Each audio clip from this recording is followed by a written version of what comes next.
You are listening to the Mad Music Marketing Minutes podcast with your host, Billy Gryzak. Brought to you by MusicMarketingMind.com. Personal music career support services. The show starts in 5, 4, 3, 2, 1.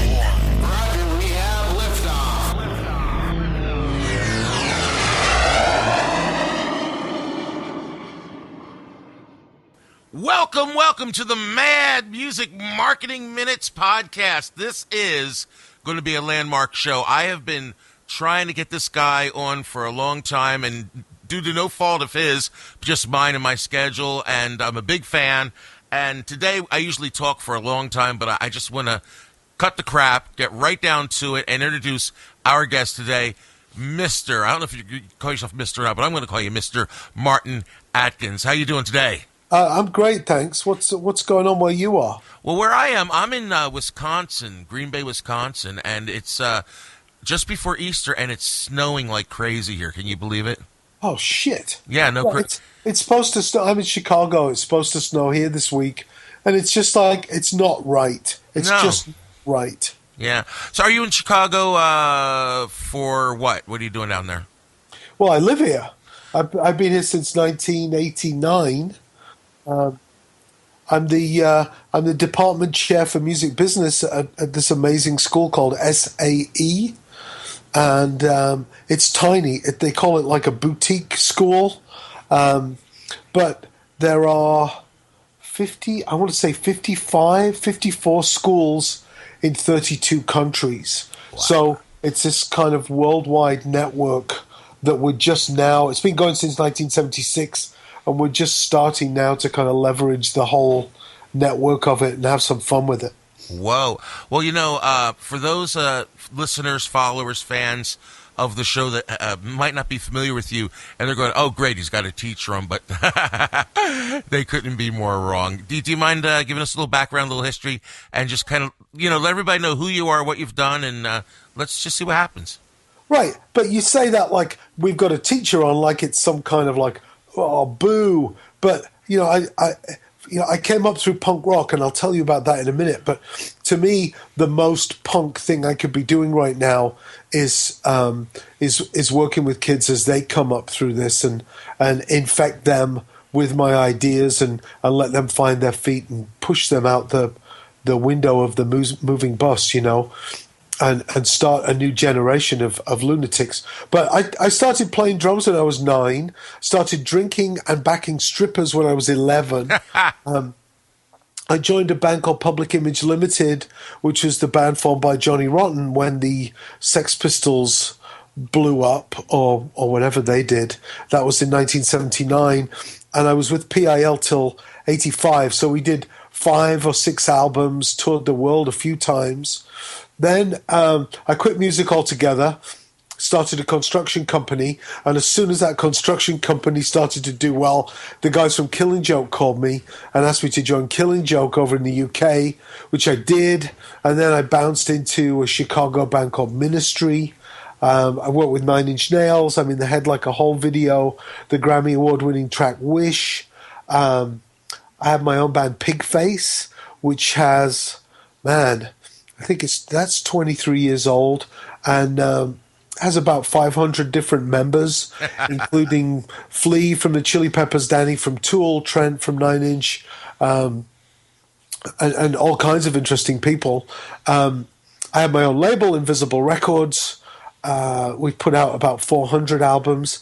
Don't do much with it now. I'm about to let students take it over and see what damage they can do. I started my own studio. I bought Steve Albini's 8-track setup when he went 24-track, and then I built all of my digital stuff on there. Been to China twice, made an award-winning documentary. My first book was called Tour Smart, which has done very well. My second book, Welcome to the Music Business You're Fucked, is something I give away. I'll give you a code for that, so any of your listeners can download that. And then I successfully crowdfunded my third book, Band Smart, which I'm hoping to be finished within the next few weeks. It's a year over schedule. My layout guy and collaborator died in the first year of the layout. Yeah, it's been a long story, which I'll be happy to talk to you about that as if we get into some crowdfunding stuff a little bit later. So now I lecture all over the world from Primavera Pro in Barcelona, Spain, to keynoting Melbourne Music Week in Australia. I'm just traveling more now as a speaker than I ever did as a drummer, and I traveled a lot as a drummer. So that's me. I've got 4 kids. I think I'm 54 or 55 this year. Wow. So were you born in 60, 59, 60, something like that? 59, yeah. Yeah, I was born in 61, so yeah, wow, that's something. Yeah. Well, I don't know what you know about me, not a big deal. My listeners know I've been in the business for just about as long as you started, when I was 9, and went through playing rock and roll forever, and for the last 10 years I've been making music for kids, and that's what I've been doing. And I just started, and I just started getting back into making music for grown-ups now, or at least people that have driver's licenses anyway. You know what I mean? So, but that's a fantastic area to get into. I just had Jim Powers from Minty Fresh to talk to my students, and he started a whole line of kids' music and did crazy well with it. And the thing that I thought was amazing was that his artist could do 3 shows in a day at like a Borders bookstore. I don't know if those guys are still around, but they do 3 shows in a day, 21, 22 shows in a week. And that's the kind of logistics that will make a tour really rock. Yeah, well, my just FYI, the biggest amount of shows I did in a year was about 7 years ago. I went on a big national tour, 423 shows in less than a year. Yep. It was crazy, yeah. So anyway, enough about me. I got you on, man. I want to talk about you, I know that you've got the books out, you tour, you do a lot of things, and I originally was interested in talking about touring with you a little bit because we haven't anybody to talk about that, but I am also fascinated about the world of crowdfunding and doing it right. And you've been successful with it, so we can go in pretty much any direction you want to go. So I'll tell you what, we'll take a short break here, and we'll listen to our sponsor, Only Sky Artists. He's got some tips for you. And when we come back, we'll pick a topic and we'll riff on it. Sound good? Sound good to me, yeah. Okay, man, here we go. Here is Neil from Only Sky Artists. Take it away, Neil. Thanks, Billy. You got someone to sign up for your email list. Great. Now what? Introduce yourself. You see, a new subscriber to your email list is not a fan. Let me say that again. A new subscriber to your email list is not a fan. They are a potential fan. It's your job to take them from interested prospective fan to super fan. Use the power of automation to send them a series of emails that introduce you and your music. By taking the time to be a real person, you'll build a stronger fan base. Hey, this tip was brought to you by Only Sky Artists, the creators of Music Fan Attractor. To find even more out-of-the-box ideas like this, head on over to onlyskyartists.com/tips. There you will find the 7 biggest traps musicians fall into when marketing their music online. That's onlyskyartists.com/tips. And now back to Billy.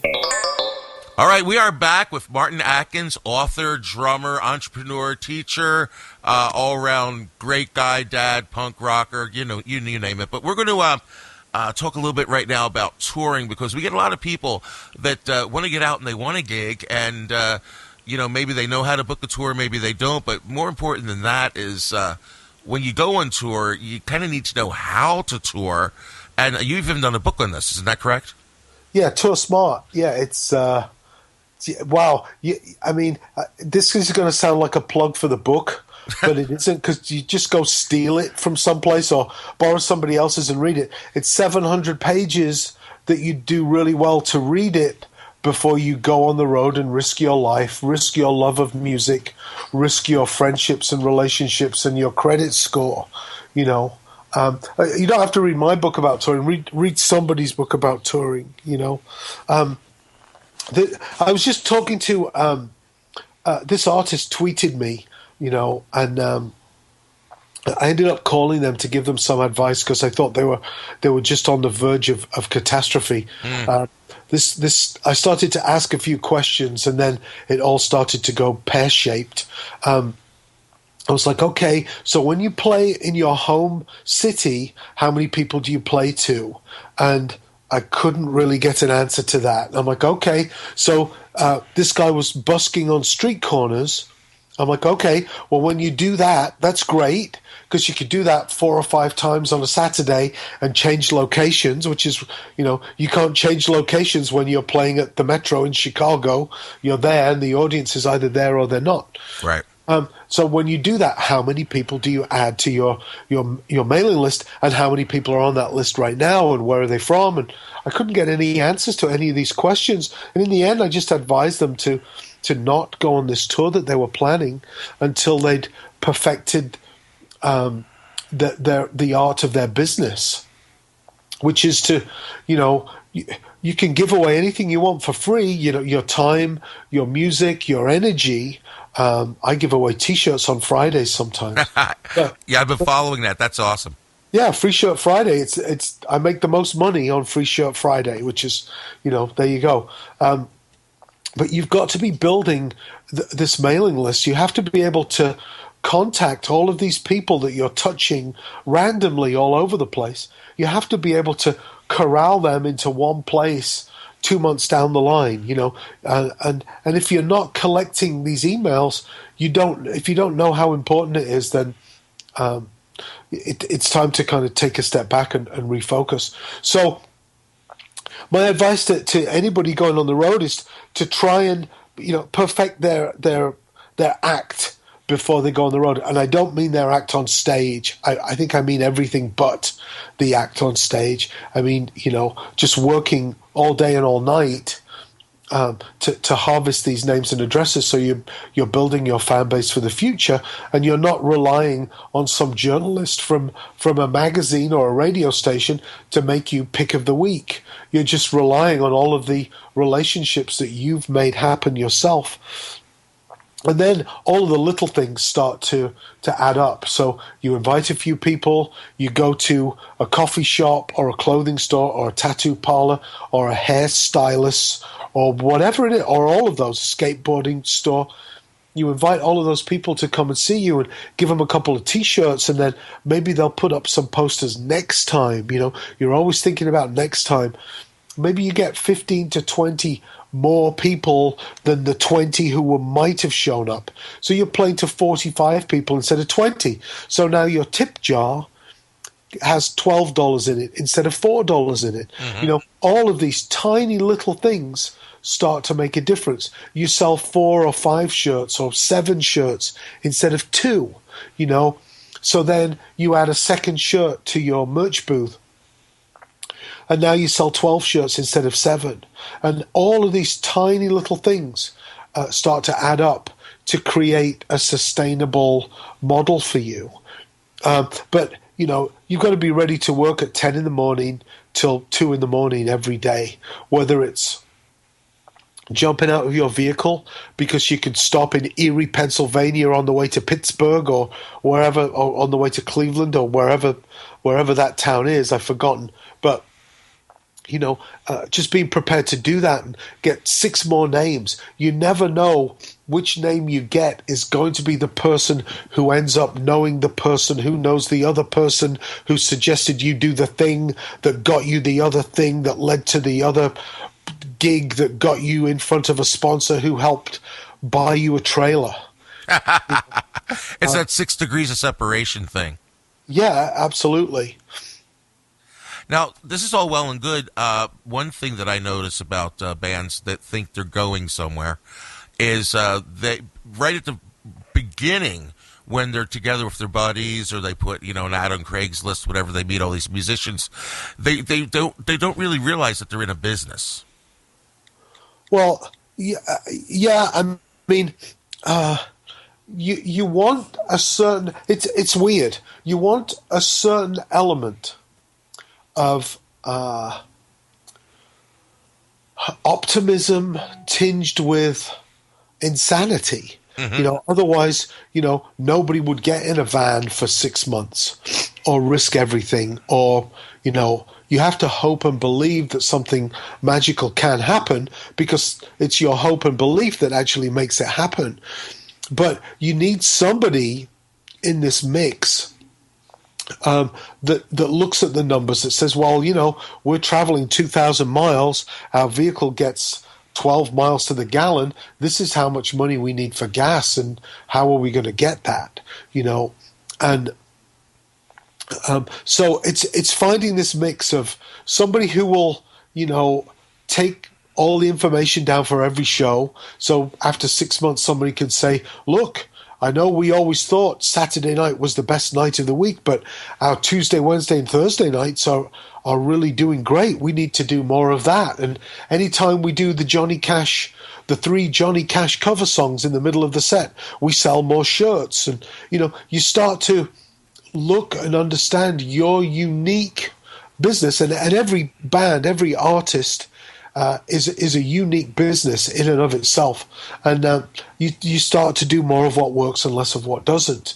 And it could just be as simple as you write down every T-shirt that you're selling, and some bands don't even have a shirt, let alone writing down a spreadsheet. But that just means that when you reorder the shirts, you can then know, what, we didn't sell any 2X shirts. None of our fans are big. All of our fans are tiny.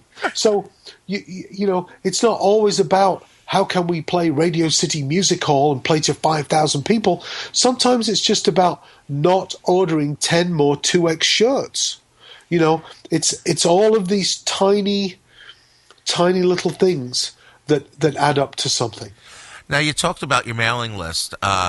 Assuming that people are collecting names and numbers, I always recommend that you try not to do it on paper if possible, because I find about a third to a half sometimes of the numbers you collect on paper, you just can't read them. And when you try to put them into your computer, so having a good, dependable way to collect those names is great. But what exactly are they supposed to do with all these names they're collecting? Well, so there's a few things, and just while we're on the subject, I recommend like three, 4 different ways of getting names. Some people like to fill out the form at the merch booth because it gives them a reason to be at the merch booth while they're listening to other conversations. Right? So people are like frightened shoppers sometimes, and hopefully the person behind the merch booth is the most knowledgeable person about the band.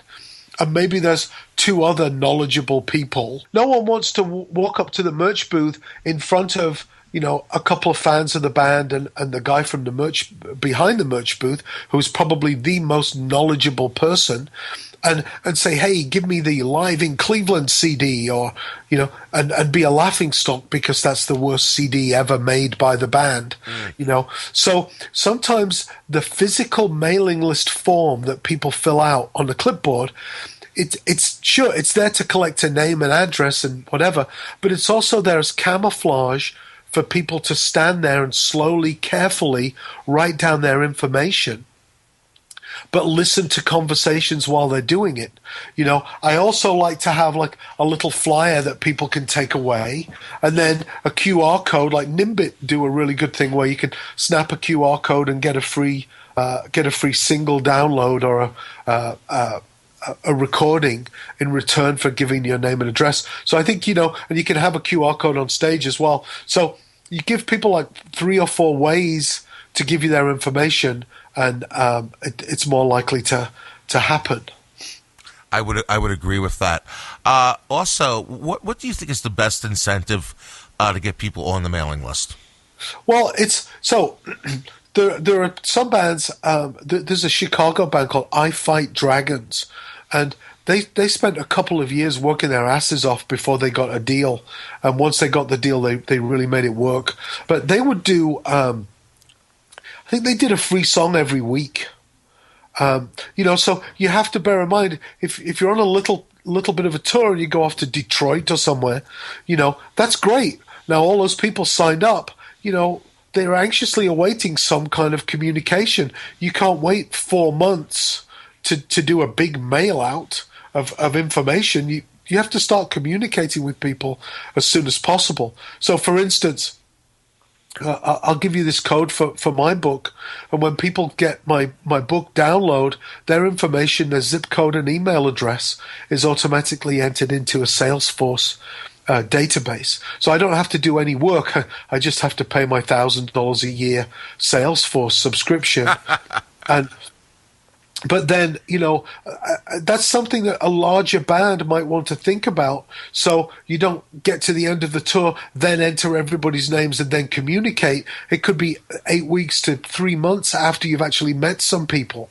I think it's great to have the ability to email your new database the day after people signed up, like, hey, thanks Cleveland, we're on our way to Florida now. And then the people you've just met who are really enthusiastic become your supporters and news spreaders, and they'll call their friends and email their friends and Facebook like, hey, I just saw this great band, they're on their way to Florida, look out. It's just another tiny way that this stuff can grow. So you can give a free song, and that's great for the people who already like you. But nobody has time really to listen to new music. So maybe you want to find a birthday for an artist and do a tribute to, I don't know, anybody who's not around anymore or somebody who is, do a cover song and, hey, today's the day that Kiss formed, or, tomorrow's the day that John Lennon died. Here's our version of a Beatles song, or, just whatever works for your band and your situation and your vibe. And sometimes a cover song, nicely timed, can really showcase what it is about your band. And then you can also try and make your shows events. I mean, you have to make your show an event. If the only thing going on is you're performing, then you're failing. You need to be performing with 2 or 3 other bands. It needs to be the right ticket price at the right place, involve a cause. As I said before, get every band to do a John Lennon cover song because it's his birthday, or the anniversary of the day he died, or the anniversary of the release of Let It Be, or you can always find a reason. It's National Soup Day. It's the anniversary of Nixon being booted out of office. Every single day on the calendar is an anniversary of something, and an excuse for you to do something different with your show that excites people. That, speaking of I Fight Dragons, we actually had them on the show a little while back. Yeah, they have done incredible things with mailing lists. They're like brilliant. In fact, I mentioned that I first heard you on the CD Baby DIY podcast, and Brian has an excellent episode on the CD Baby DIY podcast. If you want to learn his email secrets, he actually goes into great detail on how he uses email. It's amazing. Totally amazing, yeah. I have a question for you. Here's something that I do, and I'm wondering if you've heard this. At our shows, we actually post up a text number right up on stage, and we encourage people during the show. We like to let people use their cell phones because people really dig them and they like them. And if you get angry at your audience and tell them not to take pictures or tweet or whatever, that can cause kind of like a bad vibe with the audience. So we tell people at the beginning of the show, take out your cell phones and turn them on. That's great. And then we say all through the show, you can tweet, you can Pinterest, you can do whatever you want as long as you're talking about us or the venue or the show. Take your pictures, your Instagrams, your Vines, and send everything right up to this phone number up here during the show, or if you have a request or you want to shout out, or if you just want to go to Facebook, our Facebook address is over here, send your pictures up there. And then everyone that texts me at the show, what I do immediately after the show, they send me a picture. I send them a text back and say, thanks so much for this picture. Do you have any more? This is an awesome picture. Now I'm getting a conversation going. You see what I'm saying? Yeah. And then they send me another picture. I'll say, hey, that's great. Do you want to get on my mailing list?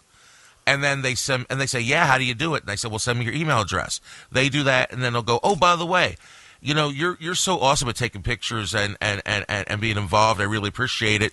Do you mind if I put you on my text list? And then I have a separate list of texts, people's personal text numbers that I have permission to text them when we're in the area and it's kind of like a personal invite for them to come to the shows and snap some more pictures and do some cool things. Have you heard of other bands doing that? No, but that sounds really good. I mean, that's just like it's great that you know it's a permission based society, right? So it's great that you got permission from people to text them. There was something else I like what you do with the photographs, you know, and I think that's great. There's a couple of services. One is called Crowd Album. Okay. And I think, you know, so you have a bunch of random crazy people shooting video, vines, whatever. It kind of assembles all of this stuff onto one page, which could be really fantastic. And you can yay or nay certain things. I mean, I think if you set the page up, you control it, but other people's content is automatically there, which you can edit for the best, craziest collage of information. And then there's also a crowd-based video service that I've forgotten the name of. Okay. And it does the same thing with video. So this bass player in a band, they were in Europe, and the day after they played to 2,000 people, he saw 100 shitty videos all uploaded by people shot from one angle on a smartphone. Mm. And so he created this software that, you know, whenever you're shooting video, it's time stamped, you know. So so he realized that if 100 people are shooting a show, you can switch from one person's phone to another, and it's time locked. So now instead of 100 shitty one camera videos, you have one 100 camera video, and it just randomly changes from one person's phone to the other. Wow. You know, nobody edits it. And the end result is, even if it's a bad angle, it's only a bad angle for a few seconds till you go to somebody else's. And the great thing for someone shooting from the back is their video is combined with somebody shooting from the front. And you get all these different angles of a show. Wow. You know? And the thing I liked about the Crowd Album was you get the shots of the stage, you know, obviously a really great photographer that knows what they're doing, you know, with a great seat. But then you get like crazy 5 people, you know, at the bar beforehand screaming, holding up their tickets. And you see all of these intimate little inside angles of the overall show experience. So I thought that was pretty cool. Well, you know, I did something really similar to that. Also, I remember back, I don't remember what year, but the Beastie Boys went out on tour when the flip cameras came out, and they had like I don't know, 50 cameras. And at the beginning of the show, they just kind of threw the cameras out at the audience and said, take video and then throw them back up on stage when you're done. And then they did a concert movie, or video. I don't remember the whole deal, but I saw excerpts of it where they basically just took everything and just, you know, they had somebody edit it down into like a fan created music video, which I thought was brilliant. That's brilliant, but an editing nightmare for somebody. Oh, absolutely. But I'm saying this is pre what this guy came up with, which is sheer genius. But what I've done at my children's shows, you want to talk about something hilarious. I went out and I bought like five of these cameras inspired by the Beastie Boys, right? And I would give like 3-year-olds and 5-year-olds cameras and say, you guys are going to make a music video of our band tonight. And I would just let them shoot whatever they wanted, and then I would post it up on YouTube as, you know, your kids. And then, of course, you know, the moms and the dads all got to say, look what my kid did, you know what I mean? It was a good marketing thing, you know, and letting little kids use, because the cameras are like, you know, $30 or whatever, you know, who cares if they drop it? No big deal, you know. So it was pretty cool. You know, I think that. Go on. I think that this whole idea of, you know, that there are artists who are so precious about content, you know, and really it just starts to get interesting when you give the control to other people.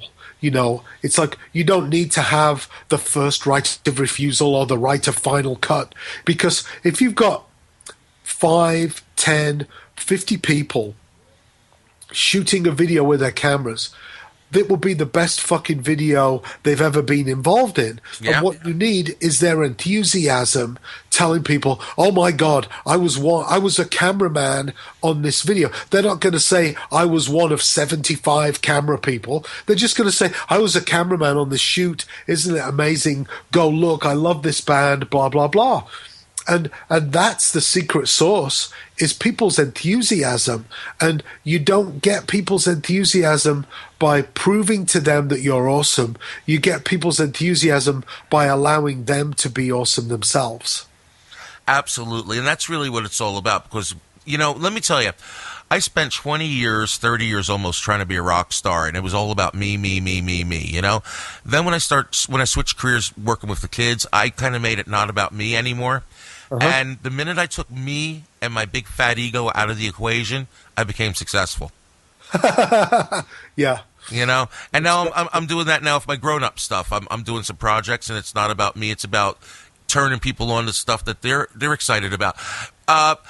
We're about at end of time here, and there's so much more I want to talk about because you've been around, you've done it, and you're funny, and I love listening to you. In fact, I'm kind of forgetting I'm even listening. Doing the show, I'm kind of listening to you, and I'm getting lost there. So, but do you think maybe we could do this again? We could maybe talk about crowdfunding. That would be great. Yeah, I was just going to say we completely didn't talk about crowdfunding.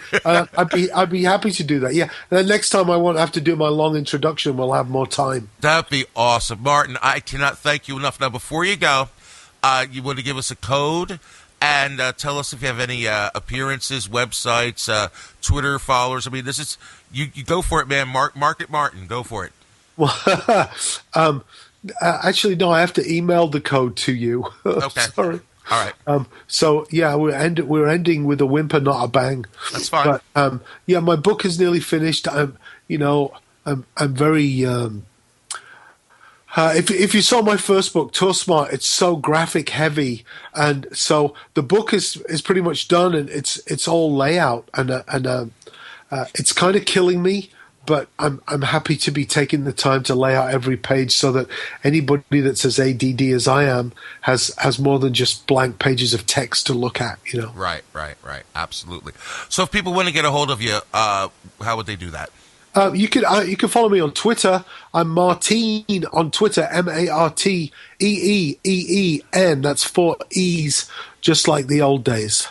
Sounds great, man. All right. Well, listen, it was fantastic having you, and best wishes, everything. And we'll see everybody else here again next week. I'm not sure who the guest is next week, but you're going to be a tough act to follow, my friend. So, well, let's do this again soon. Sounds great. All right, time to say goodbye. Say goodbye, Martin. See ya. Bye. Bye-bye.